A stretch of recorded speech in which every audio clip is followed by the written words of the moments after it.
इन आताताइयों के द्वारा हमारे पौराणिक धरोहरों को समाप्त करने का किया गया है। माननीय उच्चतम न्यायालय के द्वारा या उच्च न्यायालय के द्वारा वहाँ उसके बारे में भारतीय सर्वेक्षण विभाग उसकी जांच कर रही है। निश्चित रूप से उसका जो प्रतिवेदन आएगा तो उसको देश स्वागत करेगा।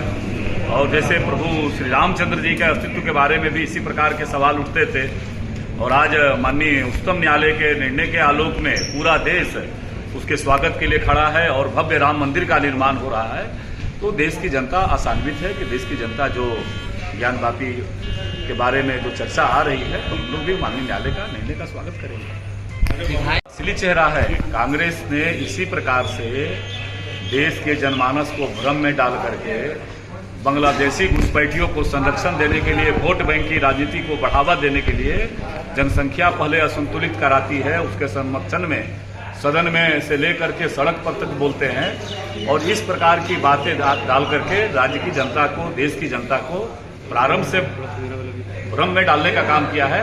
उसी परंपरा को माननीय सदस्य जी आगे बढ़ाने का काम कर रहे हैं। आनंद ओझा जी अभी बहुत मुखर मंत्री हैं और हमें तो आशा था कि युवा नेतृत्व के हाथों में इस प्रदेश की बागडोर है। माननीय मुख्यमंत्री जी सदन में मौजूद थे और हमने कार्यस्थगन प्रस्ताव इसी पर डाला था कि दिवंगत सुभाष मुंडा की हत्या क्या हुआ।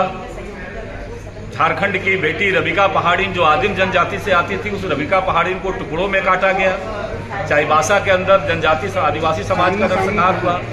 दलित उत्पीड़न की घटनाओं से पूरे राज्य शर्मसार हुआ है। थाने में पीट करके बावरी की हत्या कर दी गई साहेबगंज जिले में। तो ऐसी घटनाओं पर मैंने सदन के अंदर कार्यस्थगन लाया था कि सदन के कार्यों रोक करके चर्चा करा लेते। अगर सचमुच में इनका नियत साफ रहता तो राज्य की जो गिरती विधि व्यवस्था है इसके बारे में राज्य में चर्चा कराते और राज्य की जनता इनके लिए भी, इनका भी गुणगान करने के लिए आगे इस राज्य का न तो नियोजन नीति स्पष्ट है, स्थानीय कौन है 3.5 वर्षों में ये सरकार परिभाषित नहीं कर पाई है और इसीलिए हमने विधानसभा में आज कार्यस्थगन प्रस्ताव लाया है कि सरकार नियोजन नीति को स्पष्ट करे, सरकार स्थानीय कौन है परिभाषित करे। 5 लाख नौकरी देने का आपने जो वादा किया था उस 5 लाख युवाओं के नियोजन का क्या हुआ। आपने कहा था कि जिसको रोजगार नहीं दे पाएंगे उसको 5,000 और 7,000 हम बेरोजगारी भत्ता देंगे, उसके बारे में स्पष्ट करिए। और ये सारी बातें अगर सचमुच में आज देख रहे होंगे कि प्रदेश के नौजवान 60-40 नहीं चलतो का उद्घोष राज्य की सड़कों पर कर रहे हैं, तो सदन में आज सरकार चर्चा कराए। मैंने तो कार्यस्थगन प्रस्ताव लाया है और लाकर कहा कि आप चर्चा कराइए। अगर आपका नियत साफ है, आप प्रदेश के लोगों का भला है, झारखंड के आदिवासी मूलवासियों का भला करने की आपके अंदर सोच है, तो आप चर्चा कराइए, हम सब लोग आपके साथ खड़े रहेंगे। मैं जिस जिले से आता हूँ उस तरफ माँ गंगा का हम सबको वरदान है। वही जो हमारा पहाड़ी क्षेत्र है उस पहाड़ी क्षेत्र में औसत वर्षा से काफ़ी कम बारिश हुई है और ये स्थिति पूरे राज्य की है।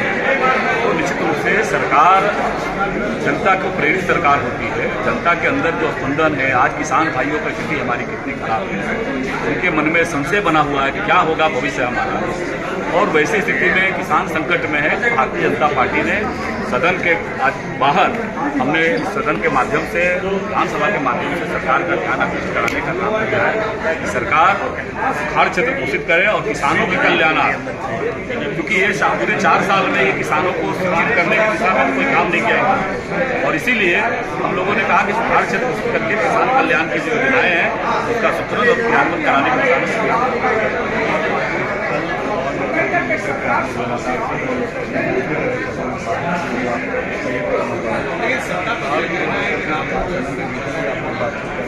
निश्चित रूप से मैं कल आपने देखा होगा, कल हमने कार्यस्थगन प्रस्ताव लाया था कि आज सुभाष मुंडा जी की यहाँ निर्मम हत्या कर दी गई। झारखंड की एक बेटी, आदिम जनजाति की बेटी रबिका पहाड़ीन की हत्या टुकड़ों में कर दी गई। और सदन इसीलिए होता है राज्य के लोगों की भावनाओं का प्रतिनिधित्व इस सदन में हो, लेकिन सरकार इस प्रकार से लगातार कठधर्मिता के साथ जनता के प्रश्नों से पलायन कर रही है, वो चर्चा से भाग रही है। आज भी मैंने उत्तर दिया है। आज मेरा एक प्रश्न आया है आपके माध्यम से कि राज्य में टेक्निकल विश्वविद्यालय का कुलपति का नियुक्ति नहीं होने के कारण सरकार अभी तक कई जो विश्वविद्यालय है उसका ये समर्थता खतरे में पड़ गई। आनंद में सरकार जो है नियुक्ति कर दी, प्रश्न डालने के बाद नियुक्ति की और उत्तर में देती है कि अस्वीकारात्मक। ये कहती सरकार अगर सच को स्वीकार करती कि नहीं हमसे इतने दिनों तक नियुक्ति हम नहीं दे पाए हैं, ये ठीक है कि माननीय सदस्य ने ध्यान दिलाया है, जिसके चलते हम लोगों ने ऐसा काम किया है। इसी प्रकार से सरकार लगातार जनता के मुद्दे से पलायन कर रही है हर एक विषय। आज भी मैंने कार्यस्थगन लाया है, अगर हिम्मत है सरकार में खुली चर्चा कराए और चर्चा करके नौजवानों का रोजगार के बारे में चर्चा कराए, उनकी स्थानीय नीति क्या है इनके बारे में चर्चा कराए। 1932 की खतियान झारखंडी की पहचान, सदन में माननीय नेता सदन कहते हैं कि 32 का खतियान लागू नहीं हो सकता है। तो ये किसके लिए भ्रम? 5 लाख नौकरी देंगे और नौजवानों को नौकरी देने से वंचित कर दिया। सदन है, सदन में आज मैंने कार्यक्रम लाया है और हमने इसी विषय पर लाया है। आज चर्चा कराए सरकार नौजवानों के रोजगार के बारे में। सदन के अंदर कार्यस्थगन प्रस्ताव के माध्यम से प्रदेश के नौजवानों का नियोजन नीति क्या है, स्थानीय कौन है जिसको आज तक सरकार परिभाषित नहीं करा पाई है, 5 लाख का रोजगार का क्या हुआ, उसके बारे में चर्चा कराने का हमने प्रस्ताव सदन के माध्यम से दिया है। और दूसरा जो आज राज्य के हालात है, जिस प्रकार से सुखाड़ की स्थिति है, राज्य के आधे से अधिक जिलों के किसान आज त्राहिमाम है, उनके ऊपर खतरा मंडरा रहा है। तो सरकार सुखाड़ पर क्षेत्र घोषित करते हुए और किसानों के कल्याणार्थ सरकार प्रयास करे, इसको लेकर के विधानसभा के समक्ष हम लोगों ने आज भारतीय जनता पार्टी के विधायकों को प्रदर्शन किया।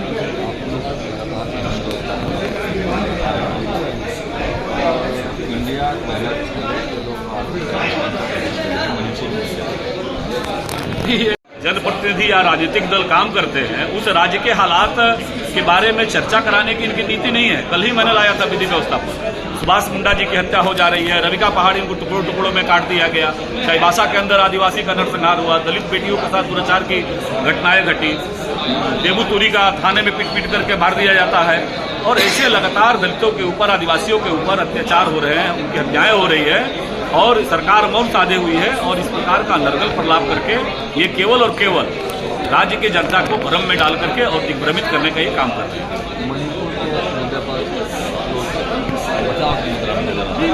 नहीं, आपने देखा होगा कि स्वयं माननीय प्रधानमंत्री जी ने बड़े ही कठोर शब्दों में, जो हमारे नेता है, सर्वोच्च नेता है, उन्होंने कठोर शब्दों में मणिपुर की घटना का निंदा किया और उन्होंने कहा कि अपराधी कोई भी हो वो बच नहीं पाएगा। आज इस सरकार में, राज्य की हेमंत सोरेन जी की सरकार में हिम्मत है कि डंके के चोट पर कह सके कि हाँ हम इतने दिनों के अंदर अपराधियों को, सुभाष मुंडा के हत्यारों को गिरफ्तार कर लेंगे, चाईबासा के दोषियों को हम इतने दिनों में कार्रवाई कर देंगे। ये इनका नियत नहीं है। इसीलिए भारतीय जनता पार्टी के लिए वो कोई व्यक्ति नहीं होता है। भारतीय जनता पार्टी के लिए हर एक नागरिक सुरक्षित रहे, उसका जीवन सुरक्षित रहे, यह हमारी चिंता का विषय रहता है। और गलत का प्रश्रय देना भारतीय जनता पार्टी के पक्ष में कभी नहीं है। केंद्र सरकार की ओर से आपने क्या पहल किया? आपको मैं छोटा उदाहरण देता हूँ। पिछले वर्ष कृषि का बजट राज्य का आया, भारत सरकार की अनेक सारी किसान हित में लाई गई योजनाएं या तो बंद पड़ी है या उसका क्रियान्वयन को धीमा कर दिया गया है, ताकि किसानों के कल्याणार्थ, उनके जीवन बदलने के लिए उन योजनाओं का सही तरीके से सूत्रण और क्रियान्वयन न हो। प्रधानमंत्री किसान सम्मान निधि में हम सभी जनप्रतिनिधि है, अपने अपने प्रखंडों में जाते हैं और उसका किसानों का जो सम्मान निधि से जो KYC करने का काम है, उसको जानबूझ करके लंबित कर दिया जाता है या डिटेल किया जाता है या पेंडिंग में डाल दिया जाता है।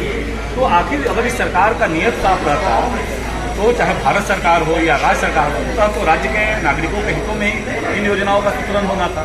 लेकिन इसी प्रकार की ये सरकार पलायनवादी इनका कृत्य है। तो मोटी रघुवर राज्य की सरकार में भी मुख्यमंत्री कृषि आशीर्वाद योजना से 5,000 से लेकर के 25,000 तक किसानों को मिलने वाला था, इन्होंने योजनाबद्ध तरीके से उसको बंद कर दिया और कहा कि हम कृषि ऋण माफ करेंगे, 2 लाख तक माफ करेंगे।